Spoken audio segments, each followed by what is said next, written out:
Okay, so in the previous video we were looking at the normal cumulative probability, and we had moved from reading just directly a standardized normal distribution where we assumed that the mean of the population was 0, standard deviation was equal to 1, and then we had a more real world type scenario where in fact we wanted to get the area under the curve, or the probability of getting the 6.2 or less. So what's the probability of getting a variable that's 6.2 or less when the mean of the population is 5 and the standard deviation is 10? Okay, so to demonstrate that, we could go into Excel and just set it up a little bit. And recall that we had worked out when we had previously we had determined that the probability, when we read the normal cumulative probability, we got a value of 5478. And in Excel there was two ways of obtaining that 5478. We could have used norm dist or norms dist, and we would use norms dist when we had worked out the z value. So this is the z value here. Now we have 6.2, 5 and 10. 6.2, 5 and 10 correspond to the x. What's the probability of getting 6.2 or less when the mean is 5, standard deviation is equal to 10? We could take a z-score using this formulation and then reading directly norm dist of z. Okay, and that gives the 5478, which is the same probability we have here from the tables 5478. Okay, or we can do norms dist, norm without the s. Right, so we could do a norm dist where we make explicit the variable, the value of the variable 6.2, the mean of the population the 5, the standard deviation 10, and true. That produces a probability. Okay, now we can also get density, and that's the height of the curve. Right, so again, that's given by this expression here. Or if you want to investigate that in Excel, then come here to norm dist, and notice that previously when we had invoked norm dist, if we put in cumulative, if we want cumulative, which is a probability, that should be false. It should be true. If we want the probability measure for norm dist, then we set that as true. If we set it as false, we get the density function. So if cumulative equals to false, then we get the density. Okay, so to investigate that density, then let's put in false, and you see we get this value here. So okay, we can take a range of values. I'm not sure what's the best range. I'm going to hazard minus 20 or something, minus 20. And I'm going to go in steps of 4, minus 16. So I'll go beneath minus 16. Again, we can take these two, both negative, drag them, go in steps of 4.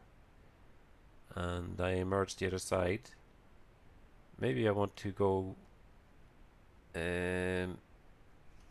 negative 35, or maybe negative 30, negative 32, negative 28.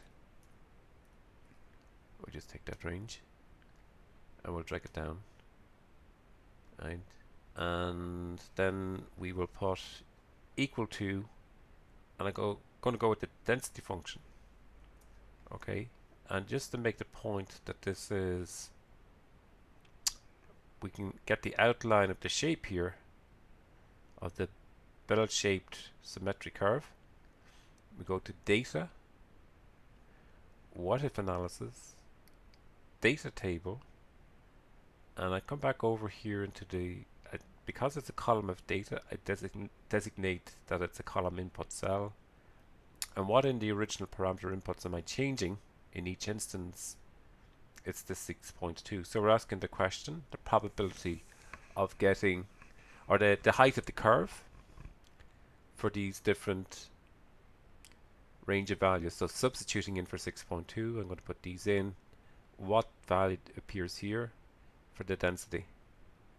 Okay, and then to take a look at that, and we just go to insert, and we look for charts and scatter graph, and I'll take this option here, right? So again, it's a it looks like a normal Gaussian. It has some of those attributes. It's bell-shaped, symmetric. Most of the values are clustered towards the mean of the 6.2. Now to verify that the result I'm getting here, that this panel or table of data corresponds with the function here, we can come in here, do a little test. I could change this to 6.2, and you notice the result I get here is consistent with the results here for this density. Okay, so that looks fine, right? That looks fine. Okay, let's just put that to one side. So that's just the density function, right? And it gives us the outline or the shape of the normal distribution that we're familiar with. So I'll just put in density function.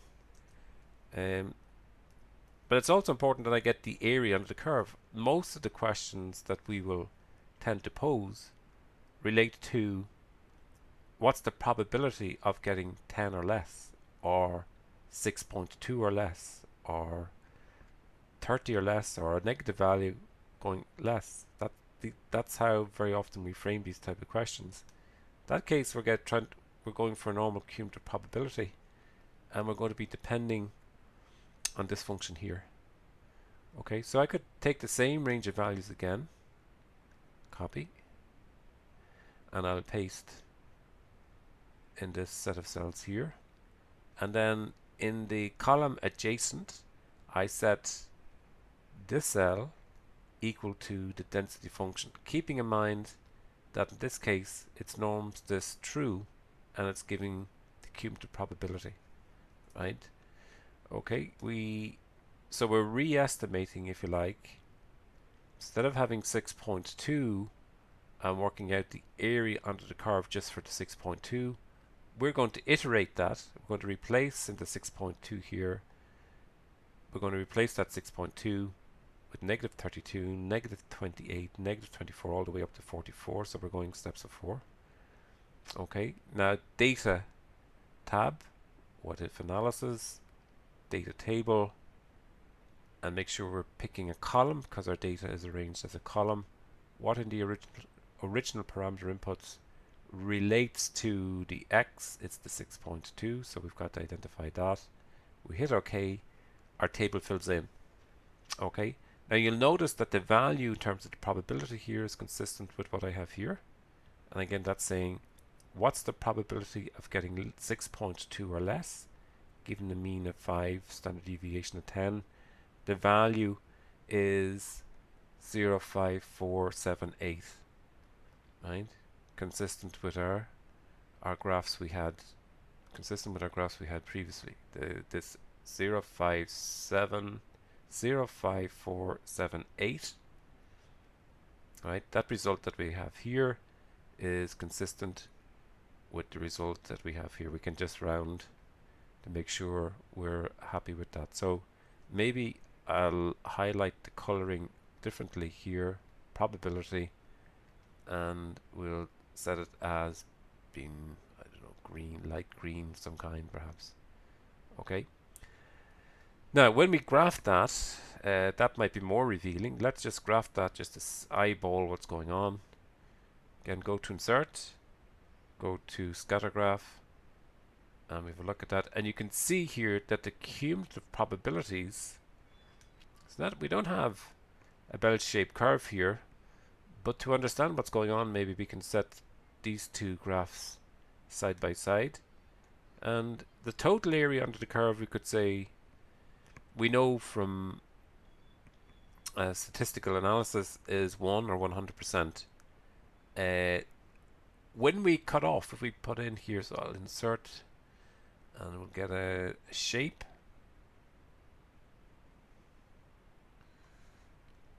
Let's put in a shape. Okay, so let's get our shapes coming here, and we'll just get a line, and we can draw a line, right? So if you like, let's take a straight line. Maybe I should change the color and make it something like this, and straighten it up a little bit like that.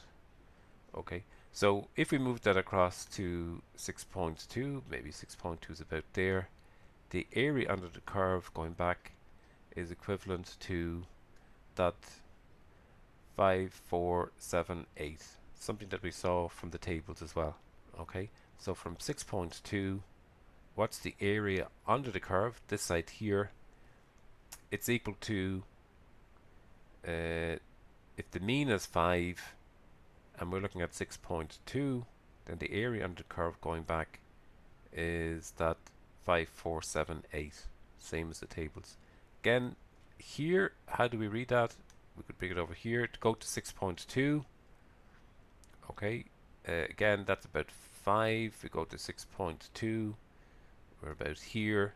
The area under the height of the curve here reads the probability as opposed to the area under the curve. So for the cumulative probability, we're not really talking about the area under the curve here. We can read it from the y-axis directly. So cumulative probability,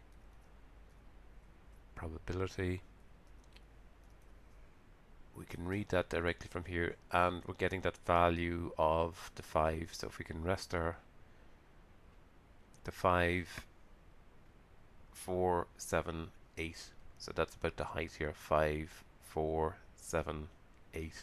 Okay, if we have 6.2 here. Okay, so that's a kind of basic introduction to normal distribution, and I've tried to replicate how we would make these results and perform these type of estimations by invoking a couple of functions: norm dist and norm dist false and norm dist true. Okay.